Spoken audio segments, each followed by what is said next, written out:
Moscou, 5 de março de 1953, o corredor do luxuoso apartamento na Kuntsyevo Dotia está silencioso, exceto pelo som ofegante de um homem agonizando. Os guardas soviéticos, treinados para não demonstrar emoção, trocam olhares nervosos. Eles sabem que o destino de uma nação está prestes a mudar. No quarto, cercado por médicos que mal ousam tocar nele, está Joseph Stalin, o homem que governou a União Soviética com mão de ferro por quase 3 décadas. Oficialmente, ele morreu de um derrame cerebral. Mas os documentos secretos liberados décadas depois contam uma história diferente. E se Stalin não tivesse morrido de causas naturais? E se alguém dentro do próprio círculo de poder tivesse decidido que era hora de ele desaparecer? A verdade é que Stalin não confiava em ninguém, nem mesmo nos seus aliados mais próximos. Ele sabia que, no mundo da política soviética, até os amigos podiam se tornar carrascos. E essa desconfiança não era paranoia. Em 1952, ele ordenou a prisão de vários médicos judeus, acusando-os de conspirar contra o governo. O caso ficou conhecido como o complô dos médicos. Mas o que poucos sabem é que, semanas antes de morrer,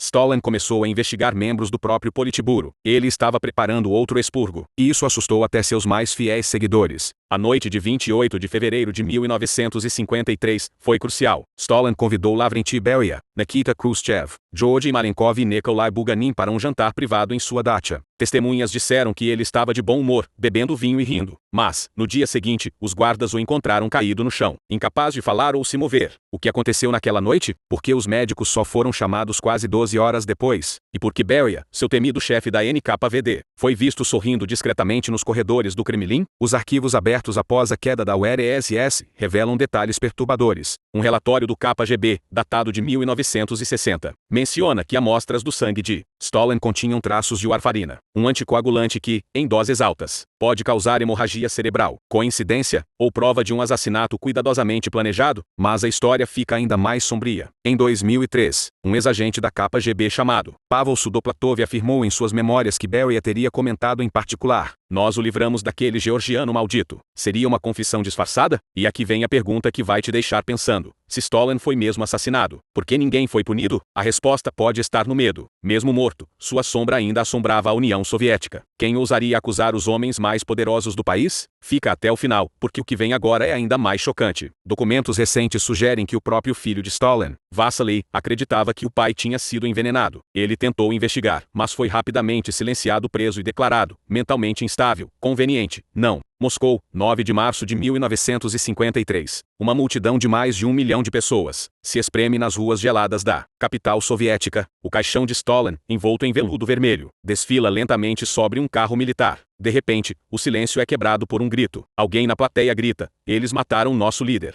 Os guardas do NKVD se agitam, procurando o culpado, mas a voz some na massa de pessoas. Aquele grito era perigoso demais para ser ignorado, porque, nos bastidores, uma pergunta corria como um rastilho de pólvora entre a elite soviética: quem realmente mandou em Moscou agora? Enquanto o mundo assistia ao funeral, Lavrentiy Beria, o homem mais temido da URSS, já agia nos bastidores. Nos 3 dias seguintes à morte de Stalin, ele ordenou a destruição de todos os arquivos pessoais do ditador, incluindo diários, gravações e relatórios de interrogatórios. Por quê? O que havia nesses documentos que nem mesmo os herdeiros do poder deveriam ver? A resposta pode estar em um detalhe quase esquecido. Stalin mantinha um livro negro, onde anotava suspeitas sobre todos os membros do Politburo. Em 1952, ele escreveu ao lado do nome de Beria: "Cuidado, este homem é mais esperto do que parece." E não era só paranoia. Beria, de fato, já tinha um plano. Documentos liberados em 2007 mostram que, apenas 48 horas após a morte de Stalin, ele convocou uma reunião secreta no Ministério do Interior. Lá, ele propôs anistiar mais de 1,2 milhão de prisioneiros dos gulags, não por bondade, mas para apagar qualquer vestígio dos expurgos que ele mesmo havia ajudado a executar. Mas o jogo de poder estava longe de terminar.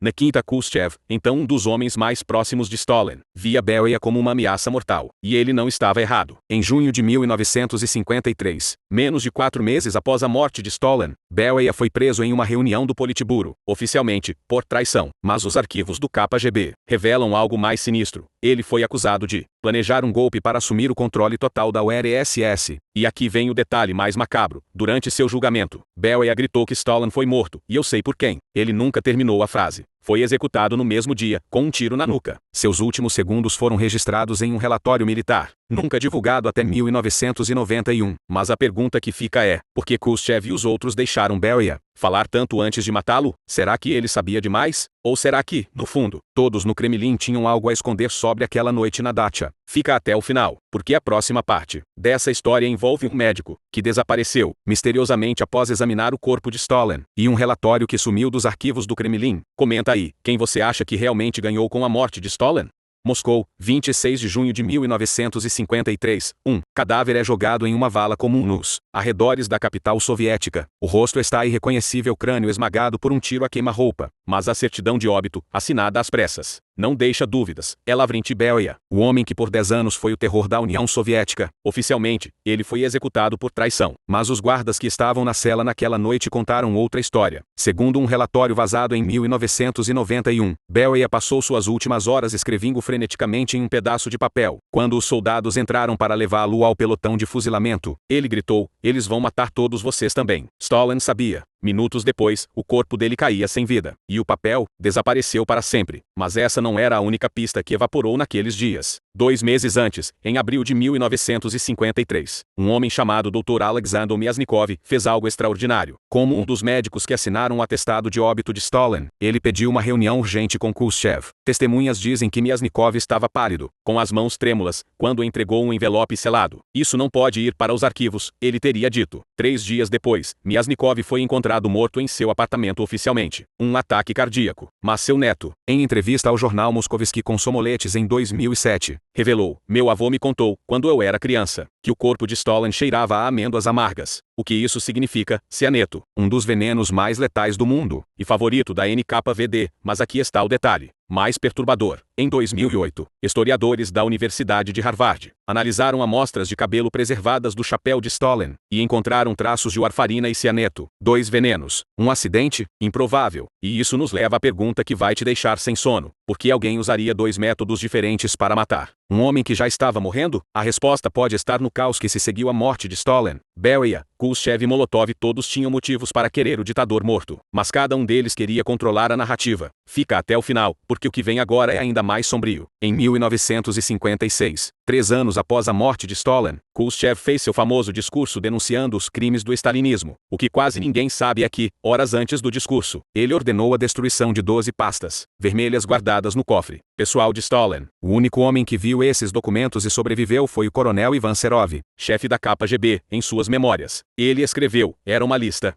com nomes de todos que tinham ajudado Stalin a consolidar o poder. E metade desses nomes ainda estava no Politburo em 1956. Comenta aí, você acha que Khrushchev matou Stalin para salvar o RSS? Ou para salvar a si mesmo?" Moscou, 1961. Uma escavadeira avança lentamente, sobe a luz cinzenta do amanhecer, suas garras de metal rasgando a terra gelada. Operários soviéticos, sob escolta armada, carregam uma carga incomum: o corpo mumificado de Joseph Stalin, removido às pressas do mausoléu de Lenin. Não houve cerimônia, nenhum discurso, apenas uma ordem direta de Khrushchev: apaguem-no da história. Mas Stalin não seria tão fácil de apagar. Enquanto a terra cobria o caixão em uma cova secreta perto do Kremlin, um oficial da KGB anotou em seu relatório: o local foi marcado com uma placa de concreto, sem nome, apenas as coordenadas. O que ele não escreveu foi que, naquela mesma noite, 3 dos operários que participaram do enterro sumiram. 2 foram declarados suicidas. O terceiro, seu corpo nunca foi encontrado. E isso nos leva ao último ato dessa história sombria. Em 1971, o general Pyotr Grigorenko, um dissidente soviético, fez uma denúncia pública que chocou o mundo. Stalin não está naquela cova. Segundo ele, documentos internos provavam que o corpo havia sido secretamente cremado em 1961, e as cinzas espalhadas em um local desconhecido. Por quê? Porque Khrushchev temia que o túmulo se tornasse um santuário para os nostálgicos do stalinismo. Mas aqui está o detalhe que ninguém esperava. Em 2017, arquivos liberados pelo governo russo revelaram que Grigorenko estava parcialmente certo. O corpo foi removido em 1961, mas o caixão enterrado não estava vazio. Dentro dele, os investigadores encontraram algo sinistro: uma cópia carbonizada do livro negro de Stalin, naquela lista de traidores que Beria tentou destruir. E agora, a pergunta final: por que Khrushchev deixaria essa bomba relógio política enterrada sob o Kremlin? Seria um aviso, uma armadilha, ou um seguro contra seus próprios aliados? A verdade pode nunca vir à tona, mas uma coisa é certa, mesmo meio século depois de sua morte, Stalin ainda assombra a Rússia. Sua sombra paira sobre cada esquina do poder, em cada documento não liberado, em cada segredo que permanece enterrado. Fica até o final, porque tem uma última revelação. Em 2020, um hacker russo vazou e-mails de um alto funcionário do Kremlin. Em um deles, datado de 2018, havia uma linha cifrada. O arquivo 666 está intacto. Eles ainda têm medo. O que isso significa? Quem sabe? Mas se essa história nos ensinou algo, é que na Rússia, os mortos nunca ficam quietos. Comenta aí, você acha que algum dia saberemos toda a verdade? Ou alguns segredos são grandes demais até para a história? Este é o fim da nossa jornada pelos bastidores da morte de Stalin. Por enquanto, novos documentos são liberados a cada década. E quem sabe que outras pistas ainda estão escondidas nos arquivos do Kremlin?